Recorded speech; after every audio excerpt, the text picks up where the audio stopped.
Good morning, students. From today we have discussed about the physical chemistry, paper 3 in MSc chemistry, sem 1. Okay, in this we will start with the unit 3, that is phase equilibrium. Okay, so before proceeding further, there are some important points which are important to understand the concept of the phase equilibrium. Okay, so the name itself indicate phase equilibrium, in which it is necessary to know about the what is phase. Okay, so phase equilibrium इस unit में हमें phase, what is meant by the phase और what is meant by the phase equilibrium, ये शब्द का meaning समझना बहुत जरूरी है. So the phase is nothing but it is defined as any homogeneous and physically distinct part of a system which is separated from other part of the system by interface. Okay, हमें ये पता है कि phase मतलब क्या होता है. Generally हम जब बोलते हैं, ठीक है, अंडरस्टैंड करते हैं, तो हम बोलते हैं कि दो फेजेस हैं. सपोज सॉलिड और लिक्विड और गैसेस. ओके, ये 3 फेजेस हैं. मतलब solid it's individually as a 1 phase, liquid it is individually as a 2nd phase, and gases it is individually as a 3rd phase. Means solid, liquid and gases is individually as a phases. So phases मतलब actually क्या होता है, तो हम उसे define कैसे करेंगे in the language of chemistry. So we can define as phase is any homogeneous or physically distinct part of the system.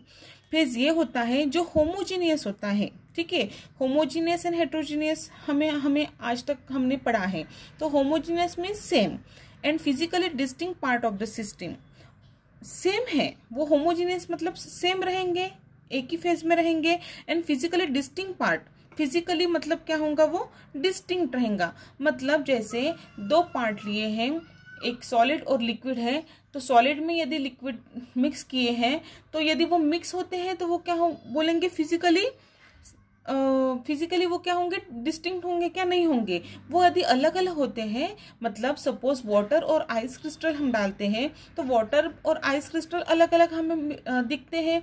या हम बोलेंगे example of water and kerosene. देखो वाटर और केरोसिन में क्या होगा, water is immiscible with the kerosene. Okay, so the distinct two layer, that is the layer of water and the layer of the kerosene is separated from one another. Okay, so this is what the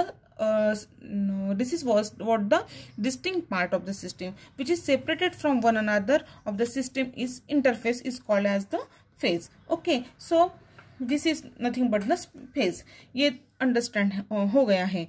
now what is mean by the phase equilibrium. So अभी phase equilibrium मतलब क्या होता है, ये हम understand करने की कोशिश करेंगे. फेज इक्विलिब्रियम अंडरस्टैंड करने के लिए हम कंसिडर करेंगे, this is the beaker. Okay, in this beaker we added the water and this is as the ice crystal. Okay, this is the mixture of ice plus water at 273 Kelvin. Okay, means देखो ice crystal means that is the solid and water means that's the liquid. Okay, and phases coexist, they are coexist. Okay, now in this beaker को हमने क्या किया, यदि heat किया, मतलब उसमें कुछ टेम्परेचर अप्लाई किया है, ठीक है, दिया है, तो वो क्या होगा, जो आइस क्रिस्टल से वो क्या करेंगे, मेल्ट होंगे किसमें, वाटर में. सो फिर हमें यहाँ पे क्या मिलेगा, मतलब जो आइस क्रिस्टल जो सॉलिड में थे वो डिसअपियर्ड हो जाएंगे, which are mixed with the water. Means उसका जो है वो solid form converted into the liquid form.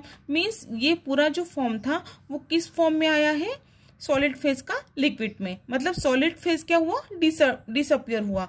मतलब क्या हुआ, ये जो 2 सॉलिड और liquid means ice and water जो थे, वो हमने यहाँ पे टेम्परेचर इंक्रीज करने के बाद वो काय में लाए हैं, इक्विलिब्रियम में लाया है. ठीक है, this is what the phase equilibrium.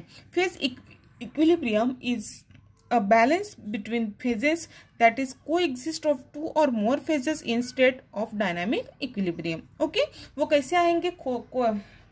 Coexist करेंगे और two or more phases in a state of a dynamic equilibrium, उसमें क्या होगा? इक्विलिब्रियम में आना, उसे हम क्या बोलेंगे? फेज इक्विलिब्रियम बोलेंगे. Now this is about the basic of the phase and phase equilibrium. Some important points of the phase are: a part of a system is homogeneous if it has identical physical properties and chemical composition throughout the part. देखो, a part of the system is homogeneous. phase में क्या है?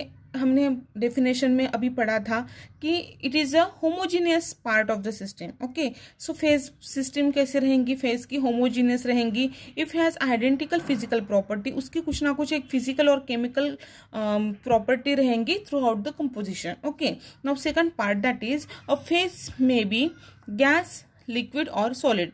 वो तो एक तो gas हो रह सकती है, लिक्विड रह सकती है और सॉलिड, मतलब वो सॉलिड, लिक्विड और गैस तीनों भी फेज में रह सकते हैं. ठीक है, a gas or a gaseous mixture is a single phase. देखो, एक गैस बोलेंगे or a gaseous mixture. Suppose अपने एटमॉस्फेयर में there are different gases are mix together. Okay, so उसे हम क्या बोलेंगे? और सिंगल फेज बोलेंगे. ऑक्सीजन है, वाटर, ऑक्सीजन है, कार्बन डाइऑक्साइड है, नाइट्रोजन डाइऑक्साइड है, ऐसे अलग अलग गैसेस जो है उसका मिक्सचर हम क्या बोलेंगे? वो सिंगल फेज है. Totally miscible liquid constitute a single, मतलब टोटली यदि मिसिबल रहता है मतलब एक ही फेज में वो मिक्स्ड होके रहना, मतलब which is considered as a single phase. And immiscible liquid system each layer is count as a separate phase, और इमिसिबल रहेंगे तो सेपरेट. सपोज हम कंसिडर करते हैं शुगर है और वाटर है. ठीक है, शुगर है सॉलिड है और वाटर क्या है? लिक्विड है. यदि शुगर और वाटर हम इसे क्या कहेंगे? उसे हम कहेंगे two phase, because solid sugar is a one phase and liquid water that is another phase, mean this is the two phase. Okay, the solid solution is considered as single phase. Okay, अभी बताया है मैंने. वैसे the number of phases doesn't depend on the actual quantities of the phases, it does not depend on the state of the subdivision of the phases. The number of phases does not depend on the actual quantity of the phases.